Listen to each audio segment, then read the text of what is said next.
Hey, Councilwoman. We can handle this. Look, man. I got one more foot left. I'm kidding. Man, hey, I swear, look, you can't follow none of these branches. Okay? Man, no, how are you? I'm okay. Are you all, you can, everybody ready? One more. Okay. All right, we'll wait 1 second.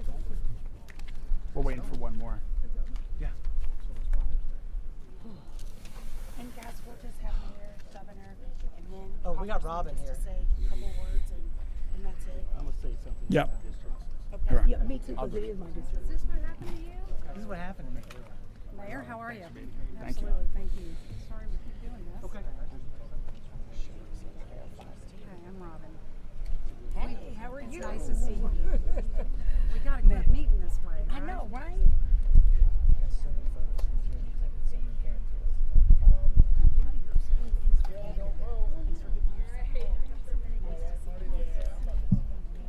We ought to kick it.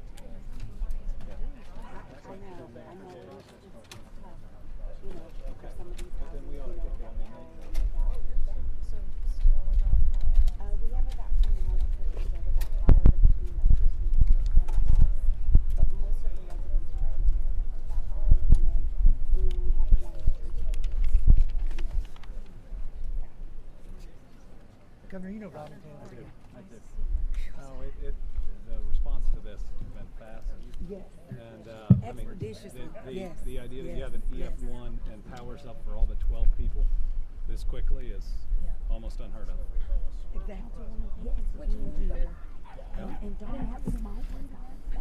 Well, and Donna Purvis, she said she can't come, so. Because I know this. Okay, great. All right, thank you. Steve, you want to join us? Oh, definitely, Steve, yeah.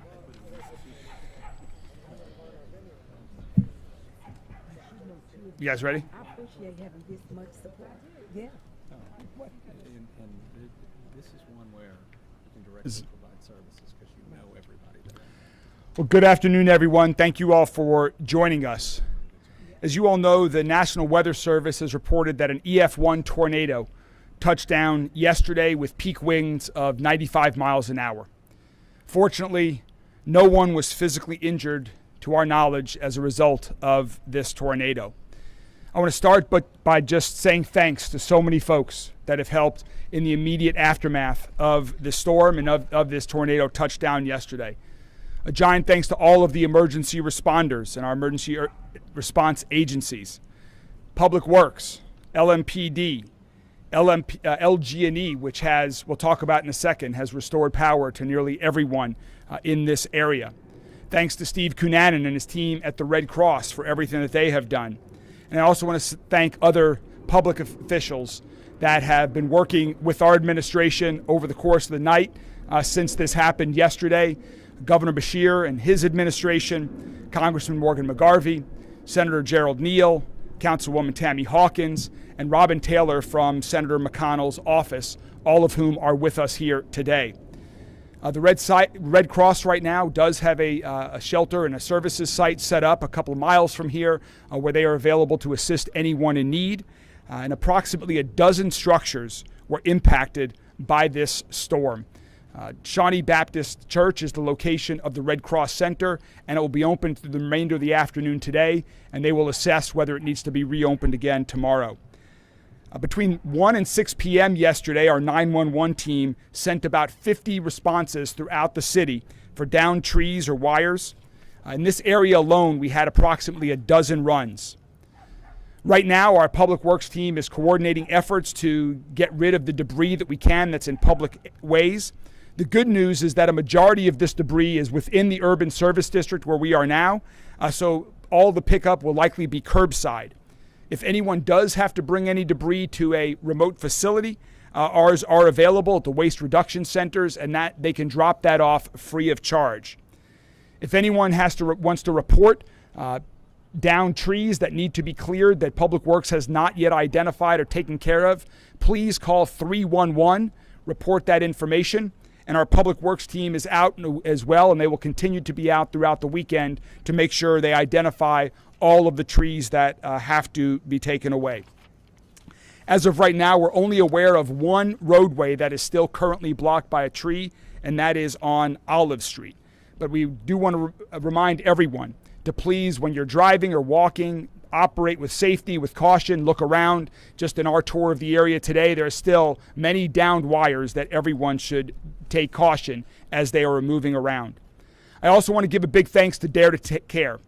We have been working with Dare to Care and working to connect them with residents in the area who have lost power or may have any other unmet food needs, and so big thanks to Dare to Care. Right now at the peak, LG&E reports to us that at the peak there were 11,000 customers in the city without power. As of right now, they have restored that to everyone. The only households that are without power are those because they have sustained damage within their house that they cannot activate it. And so the homeowners are working on that right now to restore the power. But from LG&E's perspective, the power has been restored and available to everyone. So I want to thank LG&E for their rapid response. I also want to answer a question before we get it about the sirens. This tornado that touched down yesterday came without any warning. It came without any warning to us in the city. It came without any warning to the state. It came without any warning to the National Weather Service. The way our siren systems work is that once the National Weather Service puts out a warning, that is when our siren system is triggered. Because this all happened so quickly and without warning, that does not happen often, but unfortunately that's what happened yesterday, and so that's why sirens did not go off. Again, I want to thank everyone, all of my fellow elected officials, all of the other public agencies that have been working so hard yesterday afternoon and through the night to help restore power, to help clear the debris, and to make sure that everyone has what they need as the residents in this area are able to recover from the storm damage that they sustained. Next, I'd like to turn it over to a great partner of our administration, the great partner of our city, someone who is always here for Louisville, and always here to help bring whatever resources we need to make sure that everyone in Louisville is safe, supported, and has what they need to thrive. Ladies and gentlemen, the Governor of the Commonwealth of Kentucky, Andy Beshear. Thank you. Well, good afternoon, everyone. We're here in West Louisville, where I got to see firsthand the damage caused by this F1 tornado. This was a real weather event that threatened the lives and certainly the property of our fellow Kentuckians. The good news is that no one was killed. We know of no serious injuries. And for a tornado to come through an urban area like this and to have no injuries, we thank God, and we also thank everybody for trying to be safe as the event was occurring.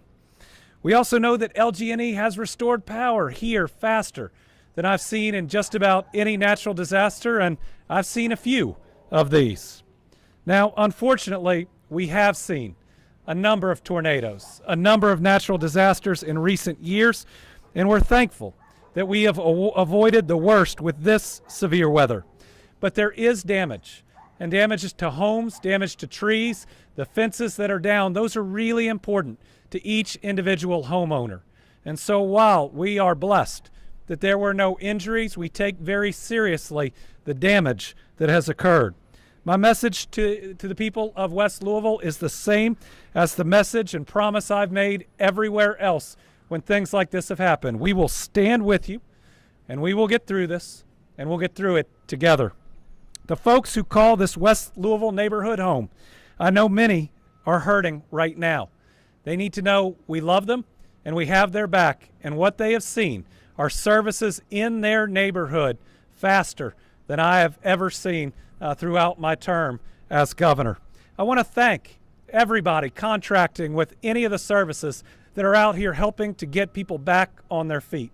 I got a chance to talk to a number of them, and you could see the pride in their work, knowing that this isn't just a regular day. This is a critically important day to the homeowner that electrician or that other individual is helping.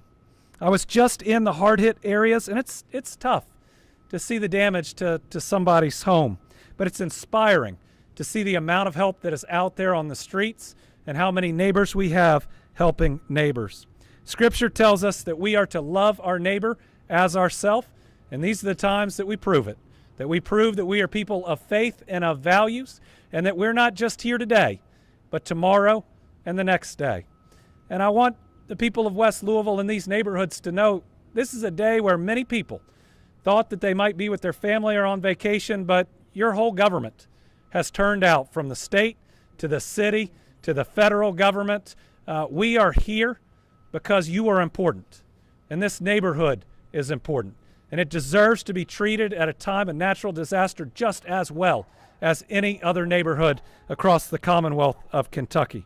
So to everyone doing the incredible cleanup work, thank you. You are truly remarkable, and I am really proud of this city, its services, its emergency management department on how it has responded. We as the state, our state director of emergency management is with me here today, stand ready to provide any aid that is needed. But let me tell you, what you all have done as a city has been pretty incredible. I want to finally remind Kentuckians that going through a natural disaster can be stressful.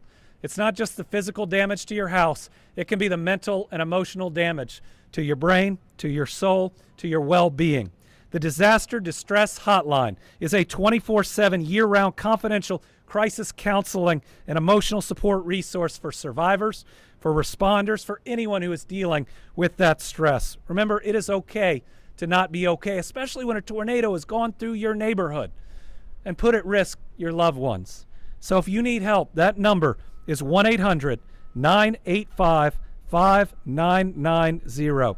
The Kentucky Community Crisis Response Team, staffed by amazing first responders and behavioral health providers, is available to also support our first responders. That number is 888-522-7228. We're always reminded at times like this that life is short. This could have taken a lot of lives, hitting a part of our most populated city. We're thankful that it's not, but it reminds us again that life is short. Our job is to do good things and to be kind to each other. And I think all the resources that we're seeing here hopefully show the people of these neighborhoods of West Louisville that we stand with them and we're not going anywhere. I'll now introduce our Congressman, Morgan McGarvey. Thank you, Governor. I echo the comments by our governor and our mayor. If we were standing here yesterday morning, we would be in the shadow of that big tree over there. This was a tornado that ripped through a densely populated urban residential area quickly with no warning. We are so lucky that no lives were lost. But you have to thank our great mayor and his incredible team for immediately jumping on top of this. It was the 4th of July. And we had first responders, public works, LG&E KU immediately jumping into action to make sure that our neighbors and our friends in West Louisville get the same type of care and compassion we show as Kentuckians. And of course, we have our governor, the best governor in America. Thank you. And not just the best governor in America, I'm talking the best governor in America, period, from education to economic development. And fortunately and unfortunately, we have the best disaster governor in America as well. And what you are seeing, I think, is emblematic of us as Louisvillians, as us as Kentuckians, and of us as Americans. And that is your local, your state, your federal leaders working together to make sure we are taking care of our neighbors. So I am so fortunate to partner with everyone here, from Senator Neal to Councilwoman Hawkins to Robin Taylor and Mitch McConnell's office. This is something that could have been much worse. But there are still people who need their property taken care of, that we want to make sure get the care they need in the wake of this storm. And I can promise you that as federal partners, we will continue to work with our great mayor, with our governor, with the senators and council members here to make sure that any federal resources are needed come to bear. Thank you. And now, now I get to introduce my good friend and former colleague, the minority leader of the Kentucky State Senate, Gerald Neal.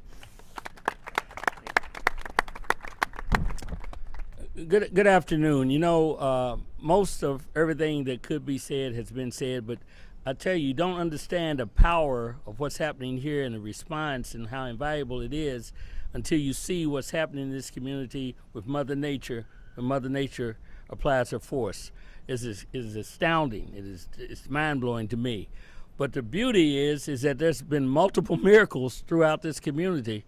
But I want to do this. I'm going to concentrate on thanking the mayor for his leadership, because the mayor responded in a very thorough and responsive way. Our governor who, when I look at him, he's out in West Kentucky somewhere, or Eastern Kentucky somewhere. He's right here in West Louisville doing the same thing quickly as possibly. And if you walked around with all of us, you'd see how both of them shared with individuals that have been affected what they wanted to do to make their lives better, not just today, but going forward. And I think that's just extraordinary, seeing that in action. And then to be here also with Councilman Hawkins, who I run into all the time everywhere, always on the job, doing her thing. And I will say Representative Keturah Herron couldn't be here. She's out of state, but I'm speaking for her as I say this as well. So again, I want to thank these elected officials. I want to thank the first responders that came out to help folks, and those who are going to clean up the mess and make things better for people in their lives. So God bless all of you, and God bless those who are continuing to uplift people in this community. Now I'd like to introduce Metro Councilman Hawkins. Good afternoon, everyone. I'm going to say that you're only as good as your team. And to actually have the mayor, the governor, state representatives respond expeditiously the way they did speaks volume. And I've been out running around in Parkland since yesterday on the holiday. But as well as I've been running around, I've seen emergency services right there. That is what community and what a city coming together and what public officials coming together from a state, federal, local should look like. I want to thank everyone. I want to thank LMPD. I want to thank Emergency Services, Jody Mammon, Kelly Jones. When I pulled up this morning on a constituent who spoke Spanish, it wasn't even 30 minutes from the email that we sent that they pulled up right on the spot. That means a lot. Means a lot to me. I'm very passionate about not only just my district, but this city, and to be able to work with the people that stands behind me and to see that they support myself and the district that I represent, that means a lot. And it speaks volume. Thank you so much for a mayor that when I call, and a governor that when we call, that they stand behind myself and the constituents that I represent. That means a lot. I want to thank you all. I want to thank the emergency services for me seeing them work with a smile. Us working together effortlessly means a lot to me. Thank you so much. Thank you so much, Councilwoman Hawkins. Before we get to questions, two quick things. First, I just want to echo what Councilwoman Hawkins just said. I know I speak for all of my fellow elected officials that are here with us today, that this is truly the result of teamwork. And the praise that you hear today is really should be heaped on them, on Jody and his team with emergency medical agencies, with Steve and his team at the Red Cross, with Chief Humphrey and his team at LMPD and all of the other agencies. Thanks to everyone that has worked so hard over the past 24 hours. Now we're going to move into Q&A time, where all Jody Myman can answer some of the technical questions as well from our emergency services. If you could please focus the questions here now on the storm and storm recovery. Governor Beshear is available for questions on other topics afterwards. He will do that separately, so please, if you could ask questions now about the storm, and then Governor will be available for questions on other topics upon the conclusion of this, in the shade, at his request, and I'm sure at all of our requests. So with that, are there any questions about the storm and the recovery effort?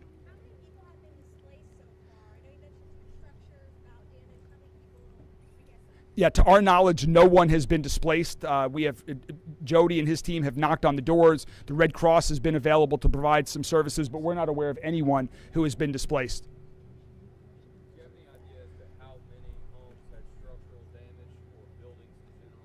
Our count right now is that 12 homes have had structural damage to some certain extent. And additionally, a couple of other commercial structures like the Baptist Church organization right here behind us. I know you said that the sirens didn't go off because there was no alert from the National Weather Service. Have you spoken with them to see what went on there? What happened? Do you hear the question, Jody? Yeah. Have we spoken to the Nats? Okay.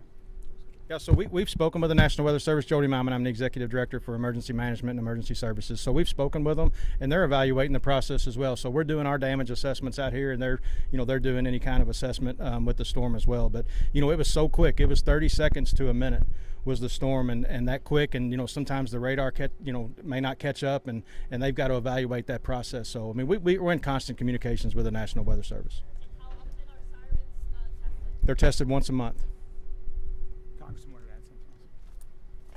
Just want to add quickly, because in Washington it's always a budget year, this is a budget year.